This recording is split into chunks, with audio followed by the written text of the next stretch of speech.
Hello everyone, welcome back. I'm Jacob Silverblade, and today we're going to be talking about cards from the Space Wars faction which desperately need nerfs.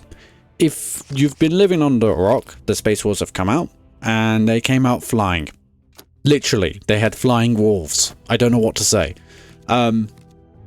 They were absolutely broken, and yes, I do recognize they got a nerf. They got a nerf 1 week within the faction into the release cycle, which I greatly appreciate every guild for doing, because heck, for that 1 week it was basically nothing but Space Wolves. And after about 2 days, everybody figured it out. Everybody figured it out that Space Wolves were now just, yeah, let's just, you know, what were the best decks, what was overpowered, what was working well. Literally managed to figure out infinite combo loops, which managed to kill your opponent in a single turn. It wasn't good. Let's just say it like that. It wasn't good. And it wasn't fun, and I was very heavily considering quitting the game then and there. Thankfully, they did make a 1 week patch, which really did deal with the most egregious stuff. I do say it didn't dealt with, it somewhat dealt with the most egregious stuff. We're going to be talking about, you know, in this video, certain cards of which got nerfed, still need nerfs, and other cards which somehow didn't get touched, which also still need nerfs. And yeah, it's kind of crazy. Now, I do recognize that patch was for skirmish mode, and I will be talking about this video things for classic mode, not for skirmish mode. So if something is broken in skirmish mode, which I don't talk about here, please forgive me, because I'm going to be talking about classic mode specifically because I don't really play skirmish mode. I cannot quote for skirmish mode what Space Wars are doing are broken and what desperately needs nerfs on the basis of it. What I will say is, excuse me. What I will say is that I reckon, you know, good cards are good cards at the end of the day. You know, there's going to be things used in skirmish mode, which I'm sure used in classic mode also. And I reckon I'm going to hit a lot of bases at the end of the day when it comes to skirmish mode by talking about things which need nerfs on the Space Wars side of these things. This video is made about halfway through the season. I think we've got 15 hours. We got 15 days and 20 hours left. And, you know, we're about halfway through the season. And I've played plenty of Space Wars. I've also played against plenty of Space Wars. Against what was using decks which was previously in the last season before Space Wars arrived as some of the strongest decks in the game. And they could not compete really with Space Wars. They really could not compete. So we're going to be talking about changes which I think desperately need to happen, at least in the next balance update in about 15 days time. Because I do not believe Space Wars are alright. This is coming from a player which has played against and also have used Space Wolves. So let's talk about it. First things first. The Warlords. Is there any Warlords in this game which I genuinely believe are overpowered within their own ability? And straight up yes, Njal Stormcaller. I think his ability is straight up too strong. Now, I am saying this on the basis of a guy who particularly liked using Logan Grimnar, and I think Logan Grimnar can be as powerful as Njal Stormcaller. I think the deck's actually a lot more closer than people realize if you make the right decks. What I will say is, I think Logan Grimnar, is why he's so strong is innately because of his card draw ability. And card draw is as powerful as the cards you can draw into. And if the cards you can draw into are broken, then the card draw is really good. So hence, you know, a lot of cards in the Space Wars are going to need to get nerfs. Njal Stormcaller's power doesn't come from the cards he's drawing into. It comes from his innate ability, which is that when you trigger Ferocity, High Rune Priest costs 1 less, and High Rune Priest is his talent. High Rune Priest itself, I don't think is too strong. You know, giving +2 melee attack to a friendly unit, I don't think it's really breaking the bank for 2 energy. For 2 energy, deal 3 damage to 1 damage to 3 random targets. I don't think it's breaking the bank either. And particularly the range damage reduction can actually probably use a buff, dare I say. The Tempest Wrath, giving -2 range attack to enemy troop until your next turn, probably isn't good enough for 2 energy. It could probably be -3, to be frankly honest. However though, that being said, the cost reduction is done. He effectively has a free hero power. And I can tell you right now, if every single Warlord in this game had a free hero power, this game would be a very different game in how it's played. However, this guy does have a free hero power, and I think he does far too much. I'm sure he's good in skirmish mode. I can tell you he is very good in classic mode. I've played against it. I've also played with it as well. Not particularly much, but I have played with it as well. And yeah, it's just having the choice between Uriel Ventress and Gordrang, two aggro warlords effectively, is kind of just dumb when the fact that you're also playing his ability for free. So I would straight up remove the cost reduction. No cost reduction whatsoever. I have seen people talk about making the cost reduction only be capped at reducing his hero power by 1. So you can't get a free hero power, you still have to at least pay 1 NG for it. And then I used my brain and thought about that for a couple of seconds and went, no, that is too strong. Like, no. 1 NG Gordrang hero power / Uriel Ventress' hero power is still too strong. Heck, we saw with Uriel Ventress in 2 seasons ago, was it? That he had a 1 NG hero power and he got nerfed 2 seasons ago so that it doesn't cost 1 energy anymore because it was too strong. No. His hero power needs to not be completely free. It needs to cost 2 energy. And I'm leaving it at that. Next up, we're talking about the Bloodclaw. Now, this guy, I understand, has already been nerfed 1 week after release, because he used to do Ferocity, deal 3 damage to an enemy. And yeah, he also is too strong as it is right now, in my personal opinion. My concern is that if you just and only made the Ferocity ability deal 1 damage, he will become basically a pretty bad card. Don't get me wrong, Ferocity deal 3 damage to a target was way too strong. However, I still think Ferocity deal 2 damage for 1 energy is also too strong. And I don't think it's alright. But if, you know, dealing 1 damage for 1 energy might not, it's sort of a catch-22, because you can't, 1 energy to deal 1 damage probably isn't enough, but 1 energy to deal 2 damage is too much, and 1.5 damage doesn't exist in this game. It really doesn't. And I completely understand that 1.5 damage is like, it shouldn't be a thing. I don't want it to be a thing, but that is probably the damage value that it should probably be at. So here's my recommendation. I will reduce the Ferocity to deal only 1 damage to an enemy. I think it is better to have a bad card than a broken one, and that is my personal opinion. Better to have a bad card than a broken one. So I will reduce the Ferocity to deal only 1 damage. However, I will compensate it so that it has free life. And the reason why for this is it makes it more an interesting card.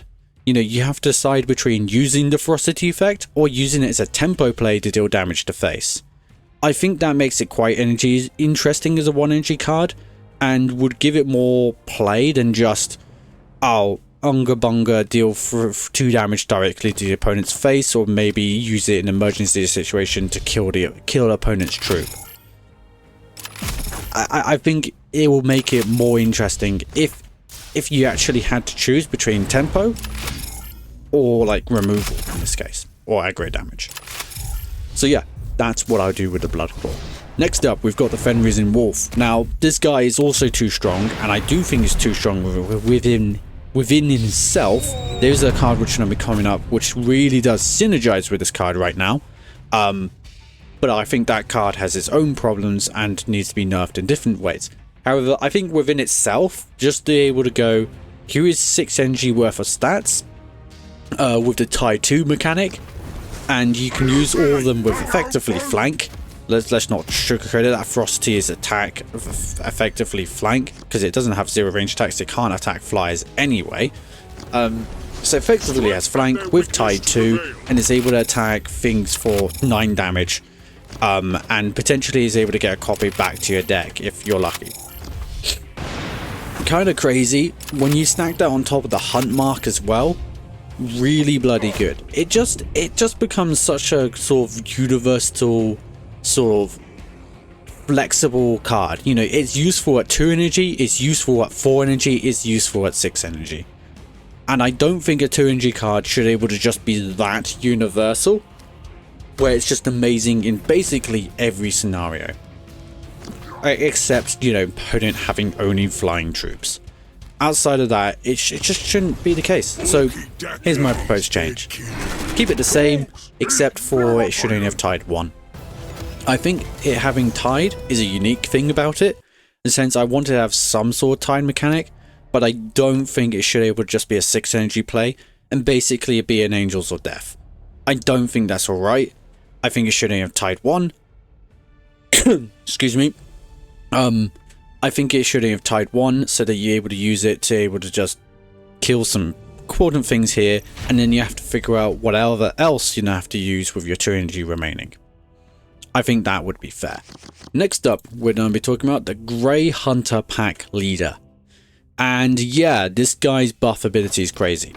A bit like the Blood Claw in how there's no reason to not use his Frosty effect. I never play this guy not using his Frosty effect. I never played as a Tempo K. And that's kind of crazy considering it's got the pack effect. Excuse me. Yeah, this guy's got pack. And then it also has ferocity. Give +3/+3/+4 health to a friendly troop. It is cool, it's unique, it is interesting. However, the choice between pack and ferocity, but there's no situation where I don't use ferocity. Just think about this. You can deploy a Grey Hunter, which is not a good troop, for 2 energy. And then you can deploy a Grey Hunter Pack Leader for 3 energy as well. Buff the Grey Hunter with the Grey Hunter Pack Leader, send that card back to your deck, and now what you have is a 5/5 with 7 life. And also something as a heart mark. There is nothing for 5 energy in this game which give equivalent stats. And no, the Orc Killer Can is not equivalent stats. That thing has 7/7 with 5 life. That is worse. It is absolutely worse. The Grey Hunter Pack Leader simply gives too many buffs for its ferocity effect. And it simply needs to be changed to +2 melee, +2 range, and +3 life. Exact same scenario. The Grey Hunter being a 4/4 with 6 life is far more reasonable for 5 energy. I'm not gonna sugarcoat that. Right, next up we now have Hrolf the Ironhowl. And yeah, this guy, well, it was literally called Day 1 of reveals, wasn't it? Raziel, I believe. I think Raziel revealed this card, and he already said this guy needed nerfs. And oh boy, was he not wrong. My golly, there's literally decks in classic mode where you just have 2 troops in your deck. You have this guy, I think you have a hunting wolf, and that is it. You literally do it, and guess what? It's not even a bad deck. That's the crazy part about it. It's not even bad. And here's the real problem, and he literally called it straight away. The cost reduction on the beasts is too strong. This guy should not have any cost reduction. The rally effect is very interesting. Turning your stratagems in your hand into Fenrisian hunting wolves is cool and is unique, and I do appreciate that. However, particularly against GSC, when they put sabotages in your hand and you're like, haha, now they're actually useful and don't cost me $1 billion stuff. It's really helpful. However, just the cost reduction does far too much. Particularly with hunting wolves, means that you're able to, it's amazing with them because then you're able to get tempo plays down straight away. And you're actually able to really utilize that pack mechanic with their increased stats. They're able to remove the opponent's board. It basically becomes a free board wipe, and you also get tempo as well with Hrolf the Ironhowl. But also the Fenrisian Wolves come really strong the turn after because they only cost 1, and with the tied 2 mechanic, suddenly you get multiple Fenrisian Wolves, which is able to remove whatever opponent's stuff, which is problematic, and just able to deal with it all. It's kind of crazy. So you can't really not remove this guy. This guy is remove on sight territory and is absolutely broken. This guy really cannot have his cost reduction as it stands. It does far too much. The next card we're going to be talking about is Raid Tactics. And this card was also nerfed in the first week of reveals. Not reveals, after 1 week of release. And this does still too strong. I knew this at the time. It costing 3 was absurd. Because basically you had no tempo loss and you did a whole bunch of damage to the opponent's face. Now this still does a whole bunch of damage to the opponent's face because it hasn't actually been, well, nerfed. The damage from output has been nerfed. It's just a slight tempo loss. Now, this card, there's a couple of things they can do with it, but this is the recommendation I make. Reduce the cost to 3 and make the damage to the opponent's face 1. This card becomes nowhere near as good when the opponent has armor, but not every single faction can even get armor. And armor costs, like giving your Warlord armor these days costs so much. You know, it costs 6 cost. It is real tempo loss of 6 energy cost. Raid Tactics is not real tempo loss. It is only minor. And you get the crazy damage output. And Raid Tactics becomes fine against Warlords, which are able to put that 1 armor on themselves, have a decent amount of healing, and just able to keep themselves alive. Raid Tactics, on the other hand, not... yeah, it just does too much damage. And this is the only situation, I say, where Raid Tactics becomes fine. I'm not saying it's even bad in that situation, because Raid Tactics still does a lot of damage to face with them. It's just they stand a fighting chance against Raid Tactics. All the other Warlords against Raid Tactics just take way too much damage too quickly for Raid Tactics to really just not matter. And it becomes very problematic. It is not alright. The other option you could do is make it basically, I would just make it 6 costs as it stands. I would really just try and hit the card hard. Maybe consider making it 5 costs later down the line. But I really don't think it's alright.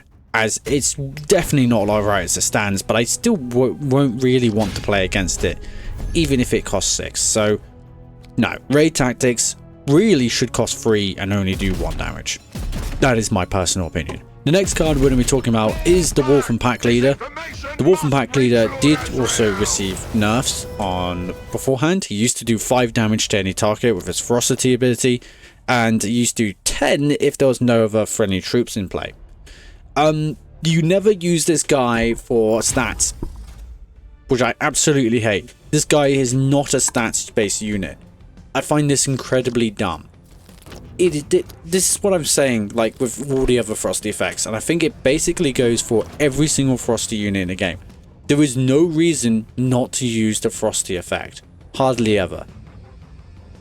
This guy, costing merely only 4 energy, his stats actually, dare I say, not even good. It does have pack though, so pack really does help with his stats thing. So he's not bad for stats. However, just the 4 energy ability to deal 7 damage to any target is still too much. It is taking out basically 6 energy cost things for only 4 energy. I don't think it's nearly as egregious as it used to be, because it used to do 10 damage to when there was nothing on the board. And just doing it for that was kind of crazy. But then at the same time, I see no reason to ever play this guy as a tempo piece. I wouldn't even dare. I wouldn't. So here's the proposed change that I make. I would make the frosty effect only, I would make it 4 to 6 damage. Basically 4 damage if there's no other troops. 4 damage if there's no troops in play. Sorry, 4 damage if there is troops in play on your side. 6 damage if there isn't troops on your side. And then I would probably maybe increase his life by 1.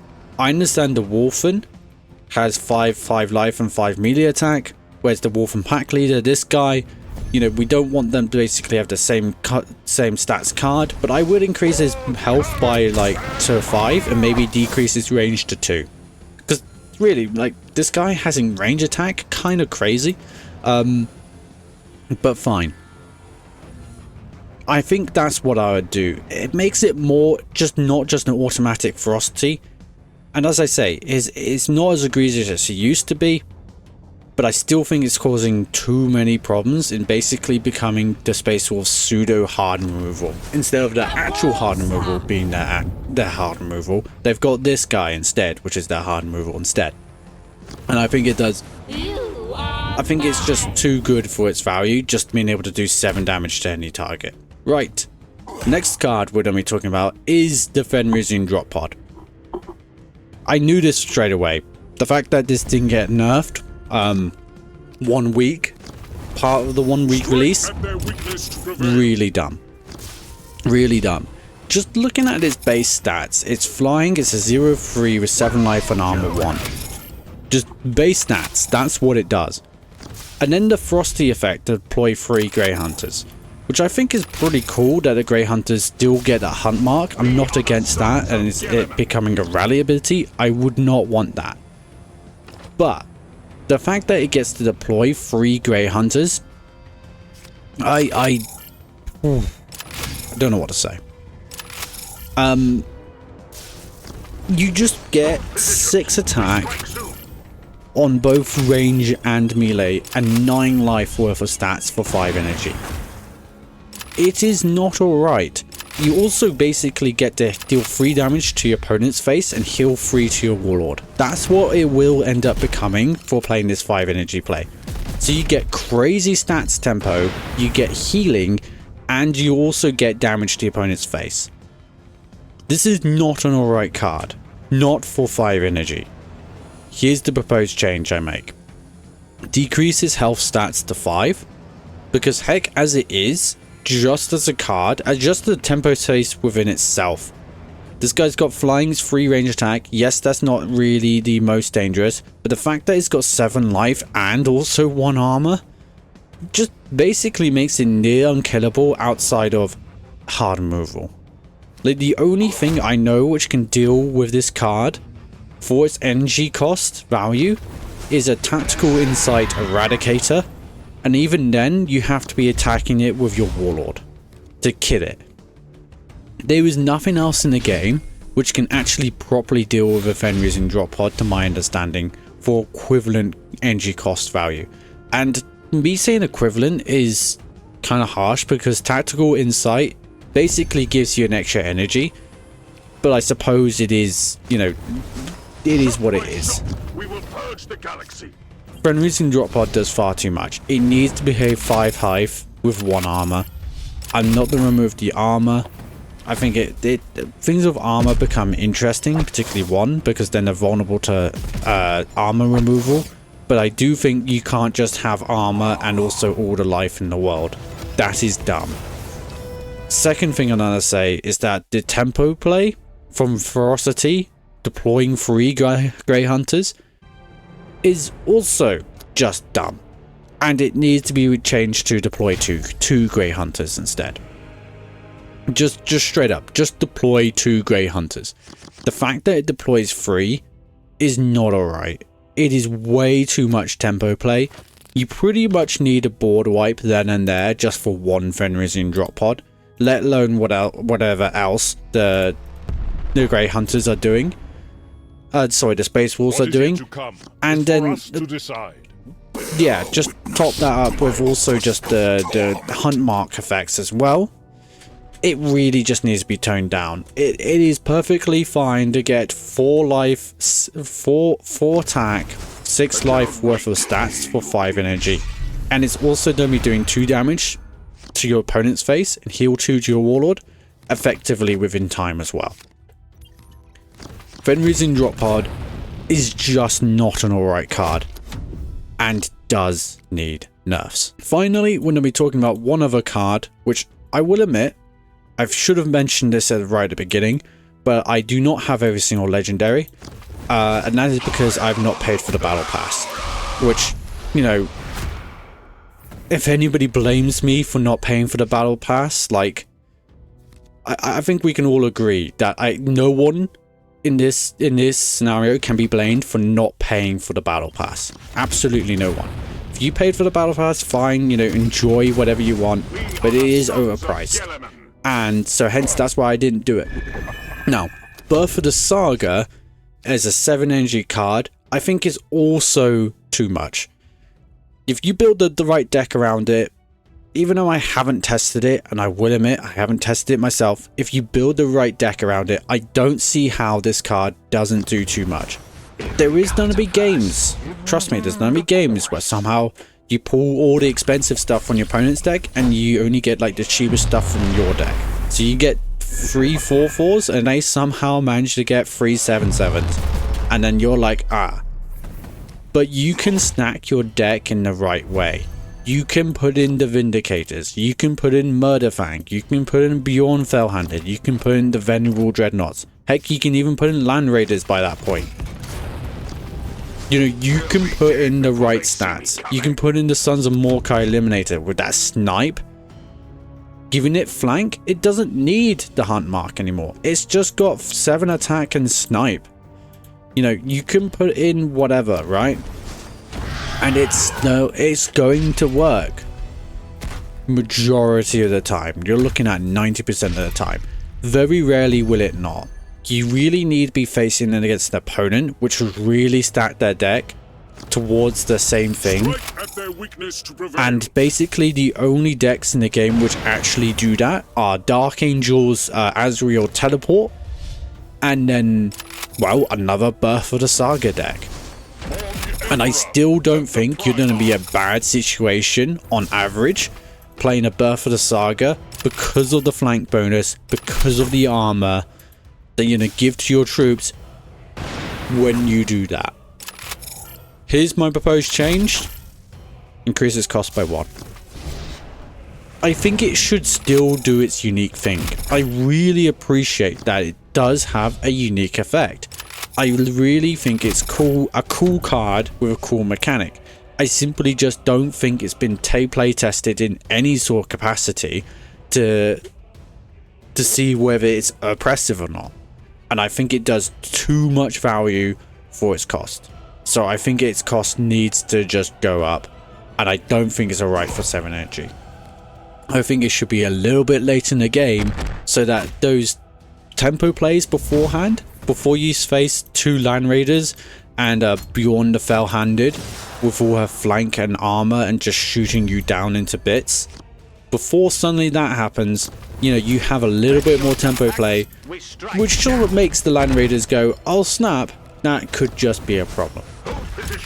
And that is what I want to see from a Birth of the Saga deck, so there's actually a chance for the opponent to be able to deal with this card properly. And those are all the Space Wolf nerfs that I think are just necessary, must be done nerfs in the next update. Or dare I say even sooner. I won't think I'd be against EG releasing those nerfs any sooner than it is. And I'm not saying either that Space Wolves don't have bad cards. There are certain cards in this deck, in the Space Wolves collection, which could use buffs. And even then, I'm not trying to absolutely nuke certain cards. I am giving a certain buff to Blood Claws, which is a health increase. I'm also giving it to Wulfen as well, trying to make these things more dynamic, more interesting, and not just simply be a frosty effect go burr. However, I do think these Space Wolves are too strong as it stands and still do too much, still cause too much of a problem as it is. And I think these appropriate changes will really help. Anyway, I hope you all have a good day and I'll see you next time.